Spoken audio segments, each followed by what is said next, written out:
বাংলাদেশে কোটা আন্দোলনকে কেন্দ্র করে রাষ্ট্রীয় সম্পদ ধ্বংসের প্রতিবাদে বেলজিয়ামের ব্রাসেলসে ইইউ সদর দপ্তরের সামনে মানববন্ধন করেছেন প্রবাসী বাংলাদেশিরা। এতে অংশ নিয়ে বক্তারা বলেন, ছাত্রদের আন্দোলনকে ভিন্ন খাতে প্রবাহিত করে দেশকে ধ্বংসের পায়তারা করছে একটি গোষ্ঠী। এ বিষয়ে প্রবাসীদের সজাগ থাকার আহ্বান তাদের। সম্প্রতি কোটা সংস্কার আন্দোলনকে কেন্দ্র করে নাশকতাকারীদের হামলায় দেশের সম্পদ নষ্টের প্রতিবাদে বেলজিয়ামের রাজধানী ব্রাসেলসে মানববন্ধন হয়েছে।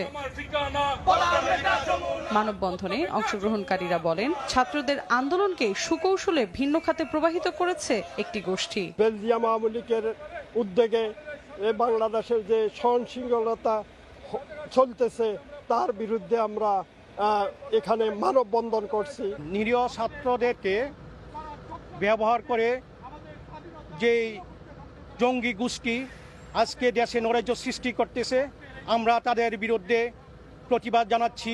বয়কট টেরোরিজম এবং বয়কট বিএনপি জামাত, এই স্লোগান নিয়ে আমরা এখানে এসেছি।